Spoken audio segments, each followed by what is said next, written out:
Hello, my name is Nick Huntington Klein, and welcome back to my series of videos on the effect. We're going to be continuing in this video to talk about describing relationships, how to describe the relationship between two variables. Now, in the last video, we talked about conditional distributions. So as the value of one variable changes, how does the distribution of the other one change? And if it does change, that tells you that those two variables are related. I also mentioned that that's still pretty complex, right? We've talked about distributions before, and we know that to really get across to somebody what's going on, you have to be able to summarize that distribution in some way. And the same thing is going to go for conditional distributions and relationships. If I want to really get across the idea of how x and y are related to each other, I'm going to need something a bit more easy to understand. Perhaps, for example, the conditional mean of y as the value of x changes, right?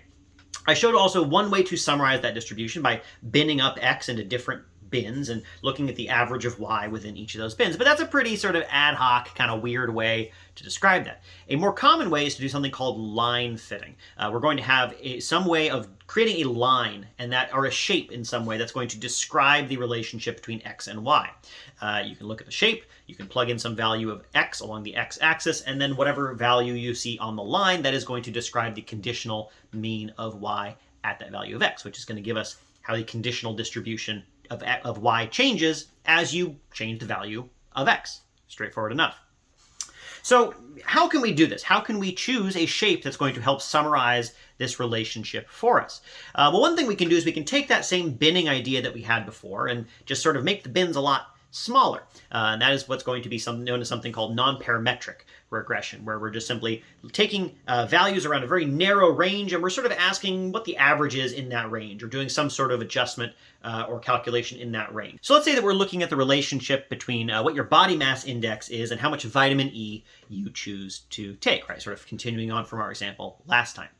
So before I said, okay, well, what if your BMI is, let's say, between 10 and 15, right? That's a pretty wide range. What's the average amount of vitamin E that you take, or what's the proportion perhaps of vitamin E, people who take vitamin E in that range? Well, what if we make it a little bit narrower? So instead, we'll go maybe from 11 BMI to 12, or maybe from 11.1 to 11.2. We get these really narrow bins, and we sort of describe in that narrow bin in maybe a way that's going to smooth things out. And that will give us one way of looking at the relationship between the conditional mean of y and x. As x changes, how does the conditional mean of y change? One way of doing this is what's called a LOESS curve, which you can see here. And this is just simply, it's going to roll along that x-axis, and as it rolls along the x-axis, it's going to keep calculating basically an average of y. It's going to do a little bit more complex than that, but that's the basic idea. It's trying to get the average of y within these little mini moving bins of x. And in doing so, you get this nice smooth relationship, and so we can see sort of a description of what this relationship is. And you can already see how a line is going to do a cleaner job of describing what's going on than maybe bins are going to do. So here we can see that at low values of BMI, the proportion of people who take vitamin E grows rather quickly as the BMI goes up. So you go from like a BMI of 20 to a BMI of 22 or something like that. You're going to see a lot more people taking vitamin E there. But then it sort of flattens out, right? Going from a 60 to a 62, which are pretty high values of BMI, you don't see as much of growth there. And we've summarized this relationship pretty well, right? Instead of having to understand what is the conditional, like 18,000 different conditional means that we have to memorize to understand what's going on here, we can just sort of look at the shape, and the shape gives us an idea. It's upward sloping, so there's a positive relationship. It's steeper at first and then shallower later, so that sort of tells us a little bit more detail. And that's going to summarize this relationship for us, and that's one way that we can do it. However, maybe we want to make it even a little bit more straightforward and easier to summarize. A very common approach to this is something called ordinary least squares, or linear regression. And what this is, it's the same idea of trying to fit a line to describe this shape or this relationship, but the difference is that we are going to have to specify the shape ahead of time. We're going to decide what kind of shape it is, as opposed to letting the data sort of give us some sort of shape. Now, why might we do this? Why might we want to impose some sort of shape on this relationship? Well, it's going to turn out that it's going to be a lot easier to summarize what's going on. We're going to be able to do it in simpler terms. We're going to lose a little bit of detail, but we're going to get a much more powerful way of describing the relationship. So that shape doesn't necessarily have to be a straight line, although often it is. We might say this relationship, we are going to see the best kind. We're going to say this is going to be a straight line relationship. Instead of this nice curvy line that we have for LOESS, we can just ask, well, what's the best straight line to fit? So here's how that might look. Here's the example of the ordinary least squares curve that we get, again, looking at the relationship between the proportion of people who take vitamin E and what their body mass index is. You can see that we've lost some detail. So instead of that curve that we had with the LOESS, we instead have a straight line. But in doing so, we get a couple of different things. The first thing that we get is that this is going to be a much easier relationship to describe. So with the LOESS curve, yeah, you could see it on the graph pretty well, and it was easy to say, okay, yeah, it's growing quickly at first, and then it shallows out. But reporting the values that can describe that can be a little bit trickier. Or if you wanted to say something like, okay, well, as the value of x changes, what's going to change about the expectation of y? It's a lot more sort of detailed. It's not quite as summarized as this straight line. With a straight line, you can very easily say something like, okay, a 1 unit change in body mass index is associated with a certain percentage point change in how many people take vitamin E. Very straightforward. In fact, we can write this out because it is a straight line. We can just write it out as a straight line with an intercept and a slope, as we do it right here. So if I actually estimate the linear regression straight line for this data, what I find is that I get that vitamin E, the proportion of people taking vitamin E, is going to be 0.110, that's my intercept, plus 0.002 times BMI. So what do we mean by this?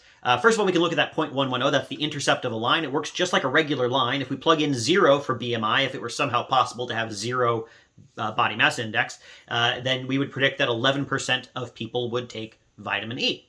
Okay, great. And then we have a 0.002, and that's the real key value in ordinary least squares, is that it tells us for a 1 unit increase in the variable what changes about the outcome. So for every 1 unit increase in body mass index, we would predict that the conditional mean would increase by 0.002. That is a very neatly summarized relationship, because I can just say for any value of BMI, if it increases, then you would expect a certain size increase in vitamin E. That's the nice thing about a straight line, very easy to describe.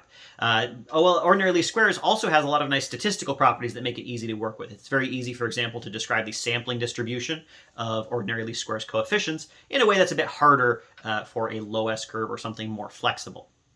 Also, because it simplifies things down, we do lose some detail, but it also means that we're going to do maybe we're not going to focus quite as much on noise. If you add too much detail to any statistical model, it tends to just get sort of noisy. And so there's a trade-off between having enough detail to capture all of the actual detail that's there, and not having so much detail that your data can't really support what you're doing.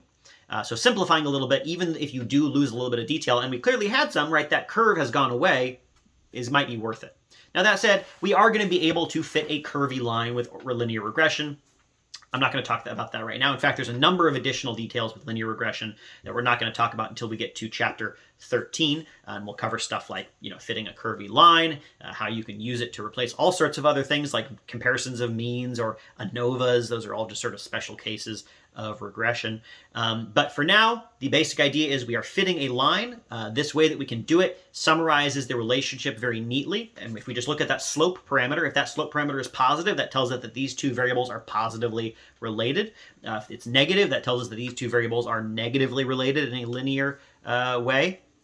Pretty straightforward. This is also very closely related to the idea of a correlation. If you're familiar with correlation, correlation is just a rescaled regression slope. That's it. Regression is just, when I say that a 1 unit increase in BMI is related to a 0.002 increase in vitamin E, which is how we can interpret that slope coefficient, I've said everything in the terms of units of BMI and units of vitamin E. If we took that out and just wanted to measure the strength of the relationship sort of generally, we would get something without any sort of units, which would be a correlation, which goes from -1 to 1. So, to sum up what we have, we want to be able to summarize the relationship between two variables. We want to know, as the conditional value of one variable changes, how does the conditional distribution of the other change? And in particular, we might be interested in the conditional mean and how it changes. For different values of x, what is the conditional mean of y? There's lots of different ways to do this. One is a very flexible way called the LOESS curve, where we're sort of moving a rolling bin along, like we did bins before, but we're looking at each bin sort of one at a time. And within that bin, we're taking some sort of average or something similar to an average to get the average of y within the different bins of x. In other words, we're getting the conditional mean of y, and we can flexibly describe the relationship that way. There are a lot of benefits also to choosing a particular shape, which helps us summarize a little bit more concisely what that relationship is. Linear regression is one way to do that. And that simply says we have a line. We have a straight line that we are going to put on this relationship, and we're going to pick the best straight line that we possibly can. It will have an intercept. And more importantly, it will have a slope, and that slope tells us as the x value changes, as we choose different conditional values of x, how does the conditional mean of y change? That slope, and so a 1 unit increase in x is associated with whatever the slope is, that unit size change in y. In the case of this regression that we had here, a 1 unit change in BMI is associated with a 0.002 change in the proportion of people taking vitamin E. One of the other benefits of regression is that it makes it very easy to add in what are called control variables to look for not just conditional distributions, but conditional distributions. And that is something we will talk about in the next video. Hope to see you there. Bye-bye.